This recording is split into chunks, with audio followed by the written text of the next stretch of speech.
The cattle were still moving when Clara Jean Hofsummer disappeared. On the afternoon of October 14, 1976, in the unincorporated valley community of Chadwick Flats, Nebraska, population 312, the temperature had dropped 11 degrees since morning, and the first real smell of winter was coming in low across the Sandhills.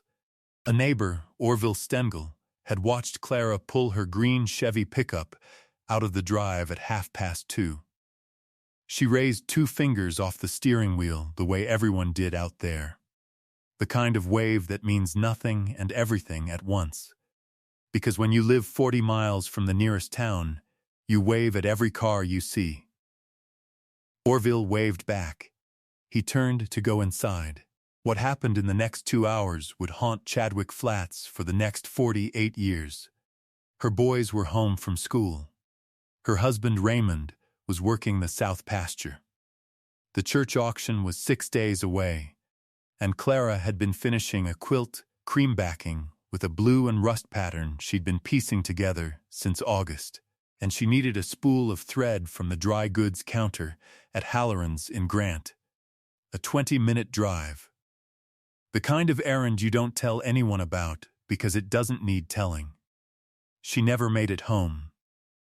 What was found on the road near Little Creek Bend that evening, and what was kept sealed in a Sheridan County evidence box for nearly 5 decades, is the reason this case was reopened, and the name finally attached to what happened to Clara Jean Hofsummer on that October afternoon is the name of a man who attended her funeral. But before we get to any of that, we have to go back to Chadwick Flats. Because to understand what was lost, you first have to understand who Clara Jean Hofsummer was. The Nebraska Sandhills in 1976 were the kind of place that younger people drove away from and older people never left. 90,000 square miles of grass-covered dunes, shallow lakes, and silence so complete on a still night that you could hear a neighbor's windmill turning a quarter-mile away. The Sandhills didn't ask anything of you except that you work hard and show up for your own land and for theirs. It was ranching country, always had been, and everyone in a 10-mile radius of Chadwick Flats either ran cattle or worked for someone who did. Clara Jean Hofsummer, Nebrant, had grown up 12 miles east in a farmhouse her grandfather built in 1921. She met Raymond Hofsummer at a box social when she was 19, married him at 21, and moved with him to the ranch his family had worked since before the Depression. By October of 1976, she was 34 years old, the bookkeeper for Halloran's Feed and Dry Goods in Grant, and the mother of 2 boys, Stephen, 11, and Gary, 8. She drove to Grant 3 days a week and kept the books in a careful, slanted hand that people described as looking like it belonged in an older century. She was the kind of woman who remembered birthdays without being reminded. She made coffee strong and kept a tin of oatmeal cookies on the counter that was never empty when neighbors stopped in. Every fall she stitched a quilt for the church auction, always the most carefully made one on the table, always the one that sold for the most. And she used the money to buy winter coats for families who couldn't afford them. And she never told anyone that's what she did with it. Her pastor found out after she was gone. The Sandhills in October smell like dried grass and diesel, and the particular sweetness of hay going into second cutting. On the day she disappeared, it was the kind of afternoon that Clara had always loved, cool and bright, the hills copper colored in the slant of a fall sun. Stephen later said she hummed when she drove. He didn't know what song. That was the last image her boys had of her. Their mother's green Chevy going down the gravel drive, the dust rising behind it, and the sound of the engine fading out toward the county road. In 2 hours, she would not come home. And no one would understand why for a very long time. At 5:15 p.m., Raymond Hofsummer came in from the pasture and found the kitchen quiet. The stove was cold. Clara's usual note, she always left one if she expected to be late, was not on the counter. He fed the boys. By 6:30, he was calling neighbors. By 7:00, he was calling the Sheridan County Sheriff's Department. Deputy Walt Schreiber was the one who took the call. He drove the county road toward Grant himself, running his headlights low, watching the shoulders. 7 miles out from the Hofsommer place, near the culvert crossing at Little Creek Bend, he found the green Chevy pickup. It was parked, not wrecked, not run off the road, pulled to a stop on the gravel margin, driver's door still ajar. The engine was cold, the headlights were off. On the passenger seat, a paper bag from Halloran's containing one spool of cream-colored thread, and a receipt time-stamped 3:07 p.m. Clara had made it to the store. She had made it back out. She had driven 7 of the 12 miles home. And then something had stopped her. Schreiber radioed it in. More deputies came. They walked the culvert and the brush on both sides of Little Creek Bend with flashlights. They found no signs of a struggle near the truck, no footprints that held in the gravel, no indication of a second vehicle, though the road dust had been disturbed in the area, not conclusively, Schreiber would note in his report, but enough to look at. What they did find in the shallow cattail growth 20 feet from the road was a single item that would be photographed, bagged, and sealed in the evidence box that same night: a man's work glove. Brown leather, right hand. Cracked at the thumb. Size large. A search began the next morning. Neighbors came with their own horses and on foot, covering the hills in both directions from Little Creek Bend. They searched for 3 days. They did not find Clara Jean Hofsommer. Her body was recovered 11 days later by a hunter, 1.25 miles from where her truck had been found, in a dry creek drainage partially obscured by a collapsed embankment. The cause of death was ruled homicide. Because the Sheridan County Sheriff's Department had limited forensic resources, and because Nebraska State Patrol's capacity in that region was stretched, the investigation moved slowly from the start. The body had been exposed for nearly 2 weeks. Evidence was limited. She was buried on November 6, 1976. The quilts on her frame at home, 3 of them, were never finished. Deputy Walt Schreiber was 31 years old when Clara disappeared, and it was the first homicide he had worked.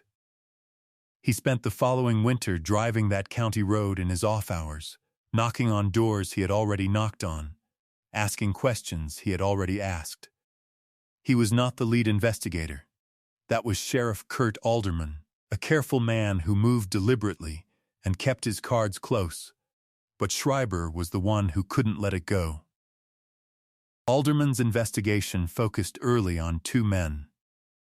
The first was a transient laborer who had worked briefly at a ranch south of Grant in September and was known to have moved through the area around the relevant dates. He was located in Wyoming in December of 1976, interviewed twice, and ultimately cleared when an employer verified his whereabouts on October 14th by time card and the testimony of a foreman. The second man was Dale Puit. Puit was 37 in 1976. He ran a cattle operation 8 miles north of the Hofsommer place, a family ranch he'd inherited from his father. And he was, by every account available to investigators, a respected member of the Chadwick Flats community. He helped with brandings. He loaned equipment without being asked. At Clara's funeral, he stood with the other ranchers, hat in hand, and shook Raymond's hand. Alderman brought Puit in twice for questioning. Both times, Puit was cooperative and composed. He said he hadn't seen Clara on October 14th. He had an alibi for the afternoon in question. He'd been at a veterinarian's office in Rushville, he said, getting treatment for a sick steer. The vet confirmed the appointment. The time didn't rule out his presence at Little Creek Bend, but it made the case against him thin. The brown work glove couldn't be connected to him specifically. Work gloves like that were in every rancher's truck in 5 counties. Alderman noted in his file that Pruitt's alibi contained a 2-hour gap that was never fully accounted for. He noted it, filed it, and moved on.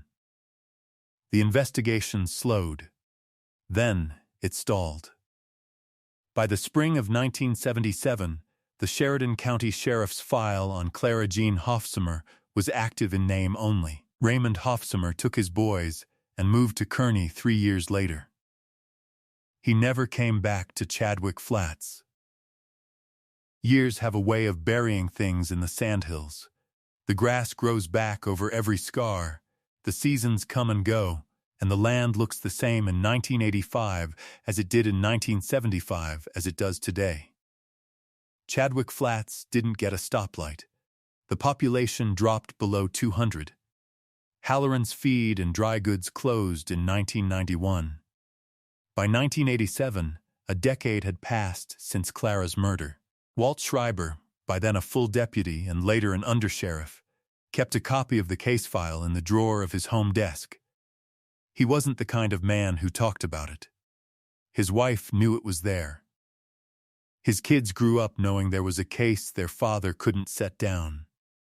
The house next door to the Hofsummer place had been sold twice by the late 80s.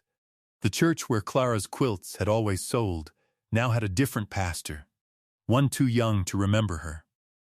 The reward poster that Raymond's brother-in-law had put up at the Grant Diner in 1977 had faded to near white by 1983. But nobody took it down for years. It just dissolved a little more each season. In 1994, Sheridan County transferred its oldest case files to a regional archive. Clara's box went with them.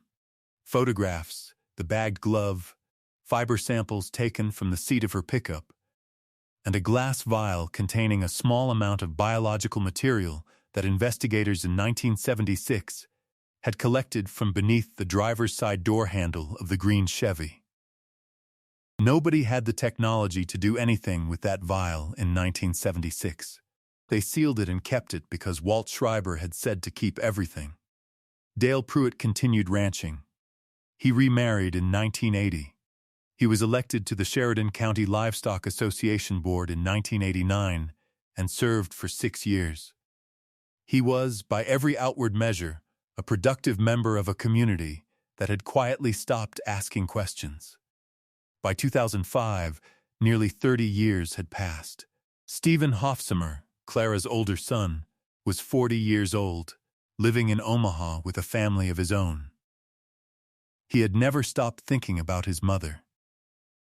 He had contacted the sheriff's department 4 times in the previous decade, asking whether anything had changed.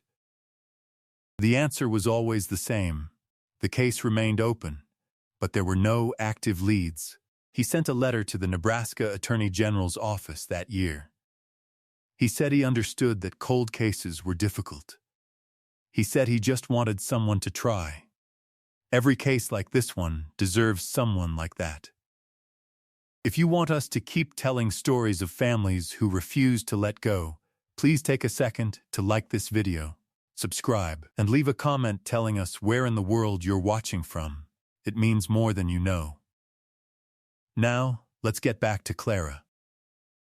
In the spring of 2021, the Nebraska Attorney General's office established a cold case unit with dedicated forensic staffing. Detective Linda Okuye was assigned the Sandhills region caseload. She was 38 years old, a former state patrol investigator who had spent 6 years working violent crimes, and she had a particular focus on pre-Dina-era homicides where biological evidence had been preserved.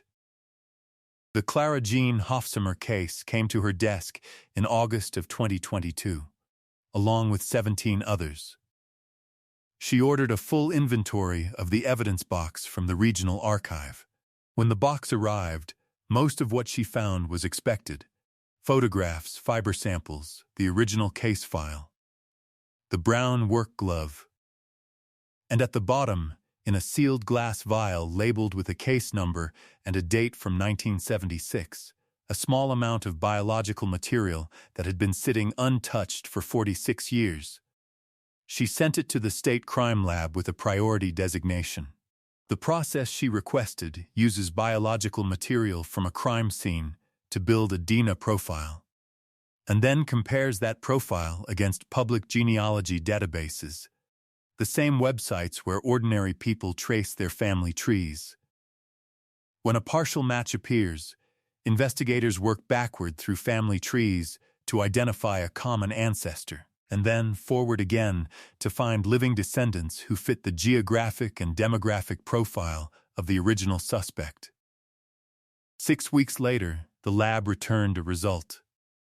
Detective Okoye was at her desk on a Tuesday morning in October of 2022, 46 years and 1 week after Clara Hofsummer was last seen alive, when the email arrived. She opened the attachment. Read the summary. Read it a second time. The DNA profile from the vial was consistent with a male individual. The genealogy analysis had produced a family network. At the center of that network, within the geography, within the age range, within the time frame of the original investigation, one name. Dale Puit. She picked up the phone and called Walt Schreiber. He was 77 years old, retired to a house in Gordon, Nebraska. When she told him what she had found, there was a long silence on the line. "I always thought it was him," he said finally. "I never could prove it." What investigators built in the months that followed was a case that had been hiding in plain sight for nearly half a century.